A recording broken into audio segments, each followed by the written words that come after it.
All right, man. It seems like the Portland Trailblazers are advancing to the playoffs. Today was a play-in game with the Memphis Grizzlies.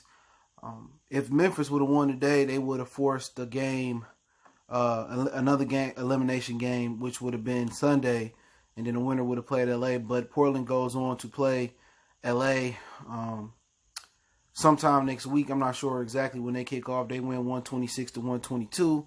Let's talk about the game. Hit the subscribe button, bell icon button, share the video. Check out our NBA Talk playlist. And today, Yusuf Nurkic had a really good game. His grandmother passed before the game. So, wishing him well and all those good things. And he basically had 17 rebounds, I think, at the break. All right, he ended up with 22 points and 21 rebounds.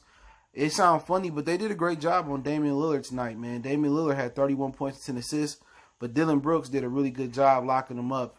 McCollum had a huge game down the stretch, 29 points, and it's 48 minutes in the game, man, between Nurkic, Lillard, and McCollum. They all played over 40 minutes. Nurkic played 41 minutes, probably would have played more. He got into some foul trouble. Damian Lillard played 45 minutes. McCollum played 44 minutes. Melo played 38 minutes. He chipped in 21 points, and he had a big three down the stretch. But I can't say enough about the Memphis Grizzlies. Young team, missing one of their best players in Jaren Jackson Jr., missing their backup point guard and the kid Tyus Young from Duke, and they pretty much did the damn thing today. Ja Morant had 35 points, 8 assists, 4 rebounds.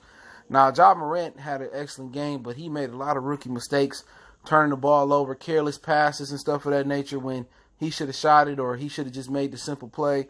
He tried to make the extravagant passing play. Also, Dylan Brooks, he did a great job, playing Damian Lillard a lot of this game. And Kyle Anderson, he had 10, 9 assists and 6 rebounds, but he really played a good game. It was him in the second quarter who was facilitating while Ja Morant was struggling earlier on. He brought them back because they was on the brink of getting blown out coming out that first quarter. And Kyle Anderson really did some great things, making hockey assists, making good passes, making the right play. And it was him who brought them back. And Brandon Clark, he shot the ball real well. He from Canada. He played at San Diego State University. He went in the first round, and he hit several big three-pointers to kind of, create separation. And, other than that, man, they missing a few players too, man. To be honest, Portland like damn near fully healthy other than the 2 fractures in McCollum back. They missing Justice Winslow, Jaren Jackson Jr. I mean, they missing Tyus Jones. This team should have, if they was fully healthy, this team wins they win the 8th spot, but there's no excuses. Valanciunas played a good game. He had 17 rebounds, 22 points, and 6 assists. Anthony Tolliver made some big shots. The OG been in the league forever. Even Grayson Allen made some really good plays, especially defensive biting down. But down the stretch, it was C.J. McCollum in the mid-range game killing it, and it was Carmelo Anthony putting a dagger from the corner. Didn't particularly shoot the ball well. And Memphis, they just a young team. Was it fair that they had a play-in game? I mean, yeah, because, technically Portland should have been, they should have been in the 8th spot without playing this game. All right, but, they played a hell of a game. Memphis played a hell of a season. They were shorthanded. Damian Lillard didn't shoot the ball particularly well tonight, but, and that was a credit to Memphis. But, kind of moving forward, and shout out to Ja, definitely Rookie of the Year. And Zion Williamson should have never been in the conversation. I did a video on that. Not just playing 29 regular season games. Because remember, the restart games don't count towards yearly awards. All right. So Portland will play LA Tuesday, 9 p.m. on Eastern Standard Time on TNT.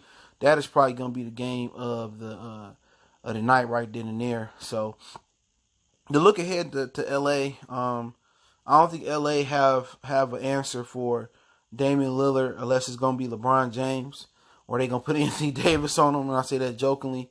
They don't have an answer for C.J. McCollum. But Portland don't have an answer for LeBron. All right, we all know that. And then they have answers for Anthony Davis. They got big guys for days. I know Miles Leonard moved on to Miami.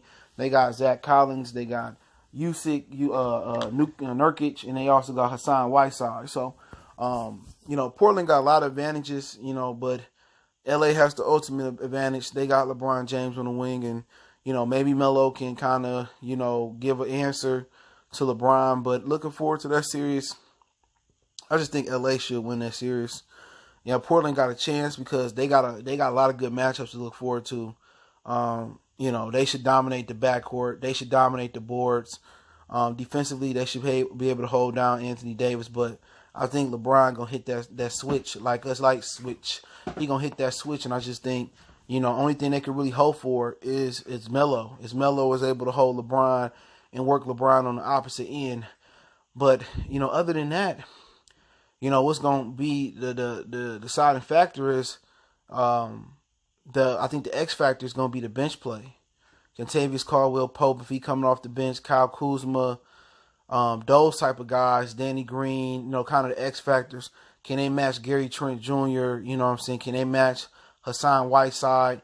And, basically, I think they going to need that Mario Hezonja guy to come in to play some minutes as well. So neither one of these teams have a lot of depth. But I think the bench play going to come into factor. But it's going to be if they got an answer for Lillard. And at this point, I don't think the LeBron like Miami, he can just match up on D Rose and shut him down. I think this is Lillard's and CJ McCollum's, series to shine, And I think it's Nurkic's and Hassan Whiteside's series to shine and put the clamps on Anthony Davis.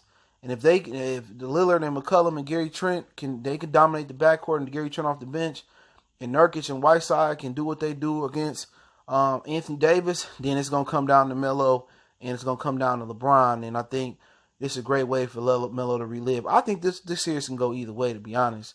Will Damian Lillard, a little bit tired, get some of the superstar calls he was getting in this game and previous versus LA? We all know they started this bubble back for LeBron to get one more last shot at the ring. This is LeBron Invitational, but to be honest, ain't no defense been played through this whole bubble.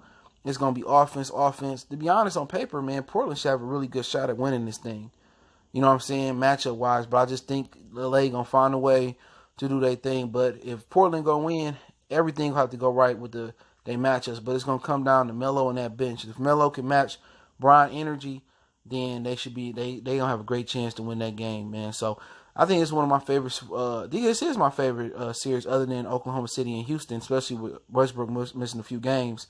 Chris Paul and James Harden going head up, going to be a lot of bad blood.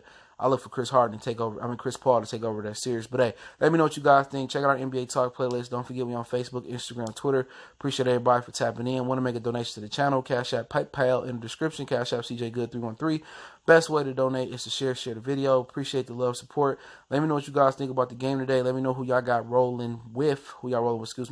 Portland or LA, and how many games in the comment section. One time for the one time.